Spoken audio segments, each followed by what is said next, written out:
தாய் தமிழ் உறவுகள் அனைவரையும் தமிழ்நாடு தமிழர் நாடு வலையொலி மூலமாக வரவேற்பதில் பெருமகிழ்ச்சி கொள்கின்றேன். மங்காத தமிழென்று சங்கே முழங்கு, வென்றாக வேண்டும் தமிழ் என்ற தலைப்பில் அன்னை தமிழை எப்படியாவது அரியணை ஏற்றிவிட வேண்டும் என்பதற்காக கூடியிருக்கக்கூடிய அத்துணை பேருக்கும் வேலுநாச்சியின் கொள்ளுபேத்தி வேலுப்பிள்ளை பிரபாகரனின் பிள்ளை சீமானின் தங்கையின் புரட்சிகர வாழ்த்துக்கள். வென்றாக வேண்டும் தமிழ் என்றால் அதற்கு முதலில் ஒன்றாக வேண்டும் தமிழர்.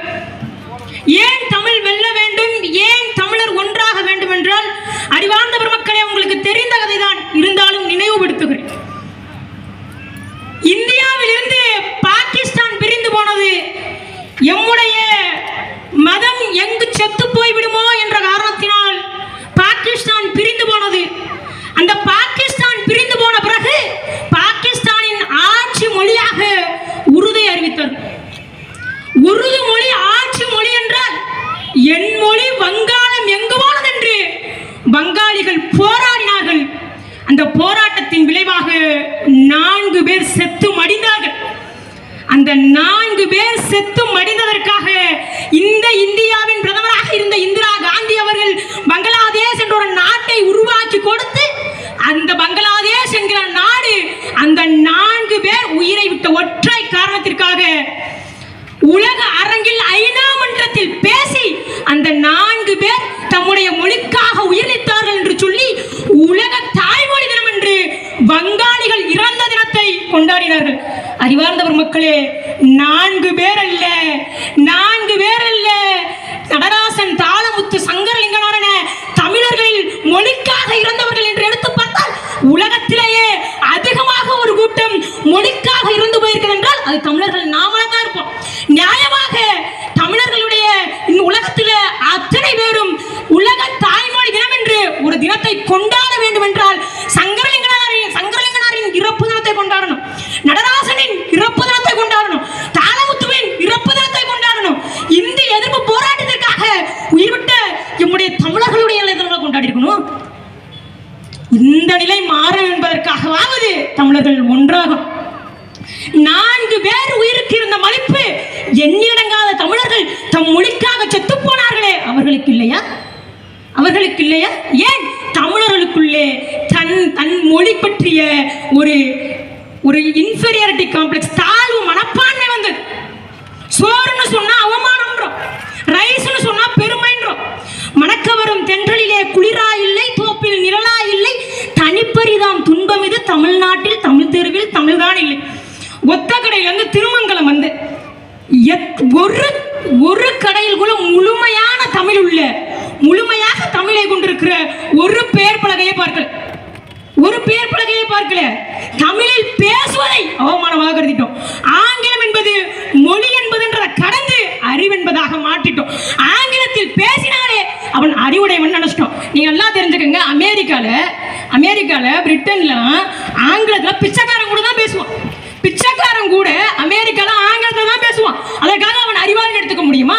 அவன் உலக மகா மேதாவி என்று எடுத்துக்கொள்ள முடியுமா? ஆனா நம்ம தமிழ்நாட்டில் ஒரு தாழ்வு மனப்பான்மை இருக்கு.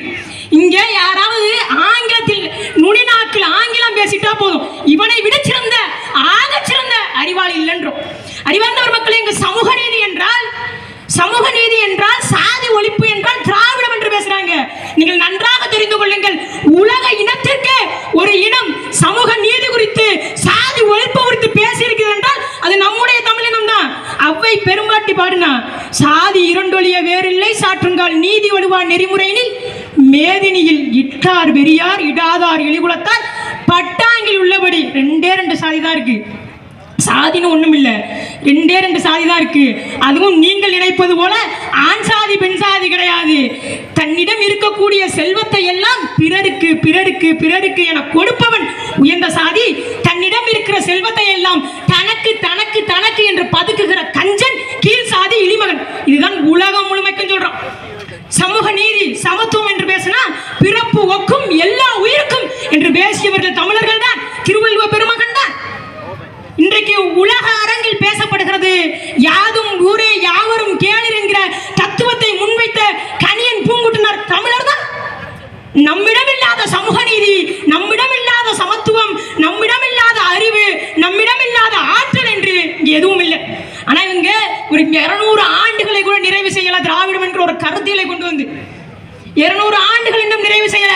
ஆனால் நாங்கள் தான் தமிழர்களுக்கு சமூக நீதியை கற்றுக் கொடுத்தோம், நாங்கள் தான் தமிழர்களுக்கு சமத்துவத்தை கற்றுக் கொடுத்தோம், நாங்கள் தான் தமிழர்களுக்கு சுயமரியாதையை கற்றுக் கொடுத்தோம் என்று சொன்னால், அறிவார்ந்தவர் மக்களே, உங்களுக்கெல்லாம் கோபம் வர வேணாமா? 3000 ஆண்டுகளுக்கு முன்னாடி இருக்கக்கூடிய ஒரு கூட்டம், முன்னம் தோன்றிய நிலத்தில் முகழ்த்தவர், மூத்த தமிழ்மொழி குணவின் மூத்தவர், தென்னன் பாண்டியன் குமரி குடிவே திசையெல்லாம் பறந்து உலகை இழந்தவர், இன்னொரு மியலிசை நாடகம் யாத்தவர், இந்திய திராவிடன் தேயத்து இறைமையர். என்ன வியப்படா இவர்கள் தமிழர்கள், எனினும் என்ன இன்று இவர்கள் அடிமைகள் என்று சொல்ல போல மொத்தமாக அடிமைகளாக, அதிலும் குறிப்பாக திருவாளர் முத்துவேல் கருணாநிதி ஸ்டாலின் அவர்கள் வீட்டு குடும்பத்து அடிமைகளாக மாறிப்போன அவர்களுக்கு வாக்கு செலுத்துவதே கடமையாக வச்சிருக்கிறோம். அறிவார்ந்தவர் மக்களை, தமிழ் எப்படியாவது வென்றாக வேண்டும், தமிழ் வென்றாக வேண்டும். நீங்கள் பாருங்க, எல்லா இடங்களிலும் ஆங்கிலம் கலக்காம ஒரு இடம் இருக்கா? ஸ்ரீ விநாயகர் 2 வீலர் ஒர்க்ஸ் தமிழா? இதுல ஏதாவது தமிழ் இருக்கா?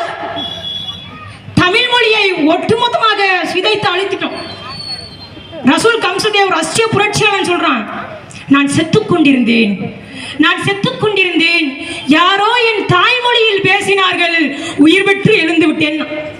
அதே ரசூல் கம்சதேவ் சொன்னான், நாளை என் தாய்மொழி இறந்துவிடும் என்று சொன்னால் நான் அதை கேட்க உயிரோடு இருக்க மாட்டேன். ஏன்? ஒரு மொழி அழிந்தால் இனம் அழிந்து போகும். என்னுடைய முகம் சிதைந்து போனால் எப்படி என்னை உங்களால் அடையாளம் காண முடியாதோ, அதுபோல எம்முடைய மொழி சிதைந்து போனால் எம்முடைய இனத்தை உங்களால் அடையாளம் காண முடியாது, எம்முடைய வரலாறை உங்களால் அடையாளம் காண முடியாது, எம்முடைய பண்பாட்டை உங்களால் அடையாளம் காண முடியாது, எம்முடைய கலாச்சாரத்தை உங்களால் அடையாளம் காண முடியாது. நான் இருந்தும் இல்லாத அகதியாக மாறியிருக்கும். அதற்காக இந்த மொழி வெல்லணும், அதற்காக நீங்கள் ஒன்று கூட. என்னுடைய நண்பன் அறிவு சொன்னது போல, ஐயா கனிமொழி அவர்களை வளர்த்து விட்டார், தமிழ் மொழியை என்ன வளர்த்தார்? மொழிக்காக அவர்கள் செய்தது என்ன? அறிவு சிறந்த மக்களை, ஒன்றை தெரிந்து கொள்ளுங்கள். முன்பெல்லாம் தமிழ் தேசியம் என்றால், தமிழர்கள் என்றால், தமிழருக்கு என்று ஒரு நாடு வேண்டும் என்று பேசினா, தமிழ் தேசியம் என்று பேசினா ஒரு ஜோல்னா பையன் மாட்டிக்கிட்டு நான் 10க்கு 10 அரங்கில் பேசிக் கொண்டிருந்த தமிழ் தேசியத்தை இன்று மேடை போட்டு வீதி தோறும் தெருதோறும் முழங்க வைத்த ஒரு பெருமை எங்களுடைய அண்ணன் செந்தமிழன் சீமான் அவர்களுக்கு தான் இருக்கு. இந்த ஒட்டுமொத்த இந்திய நாங்கள் பேசுறோம், நாங்கள் தமிழ் குறித்து பேசுறோம். தமிழை பேசினால் அவமானம் என்ற நிலையை உருவாக்கியவர்கள் எப்படி ஆகச்சிறந்த தமிழுக்காக போராடியவர்களாக இருக்க முடியும்? அறிவார்ந்தவர் மக்கள் சிந்திங்க. எல்லாரும் சொல்றான், தமிழ்நாட்டுக்கு தமிழ்நாடு என்று பெயர் வைத்தவர் எங்களுடைய ஐயா முத்தமிழ் அறிஞர், ஐயா பேரறிஞர் அண்ணா இல்லையான்றான். அறிவார்ந்தவர் மக்களே, நீங்கள் வரலாற்றை எப்பொழுதுமே மாற்றிக்கொண்டே இருக்கிறார்கள். தமிழ்நாடு வாழ்க, தமிழ்நாடு வாழ்க, தமிழ்நாடு வாழ்க என்று 3 முறை முழக்கமிட்டு தமிழ்நாட்டு சட்டமன்றத்தில் தமிழ்நாடு என்று தமிழ்நாட்டிற்கு பெயர் சூட்டியது வேண்டுமானால் அண்ணாவாக இருக்கலாம். ஆனால் அதற்காக 78 நாட்கள் உண்ணாவிரதம் இருந்து செத்துப்போன எங்களுடைய ஐயா சங்கரலிங்கனார் குறித்து ஏன் பேசல? வரலாறு மொற்றமாக திரிக்கப்பட்டுருச்சு. ஒன்றுதான் அறிவார்ந்தவர் மக்களே, நீங்கள் தமிழ் உங்களை அடிமைப்படுத்தும் என்று நினைத்துக் கொண்டிருந்தீர்கள் என்றால், இப்ப சமீபத்தில் ஒரு பள்ளிக்கூடத்தில் மகாவிஷ்ணு என்கிற ஒருவர் பேசினார். அவர் பேசிய போது அத்தனை பேரும் அமைதி காத்தார்கள். அதை தட்டி கேட்டவர் தமிழ் ஆசிரியர். காரணம், தமிழ் ஒருவனுக்கு ரௌத்ரத்தையும் தமிழ் போல ஒரு ஆக சிறந்த மொழி இல்லை. எழுத்துல, இலக்கியத்துல, இலக்கணத்துல எதிலும் இல்லை. நீங்க நல்லா தெரிஞ்சுக்குங்க, எல்லா மொழிகளும் சிறந்த மொழி தான். இப்ப எல்லாம் நாங்க பேசுறோம்னா தமிழ் என்று பேசுறாங்க. இவர்கள் பிரிவினைவாதிகள், இவர்கள் மொழிவாதிகள், மொழிவெறி பிடிச்சிருக்காங்கன்றாங்க. அறிவார்ந்தவர் மக்களை, உலகத்தில் இருக்கிற எல்லா மொழியையும் நாங்கள் நேசிக்கிறோம், ஆனால் எங்கள் தாய்மொழியை நாங்கள் சுவாசிக்கிறோம்.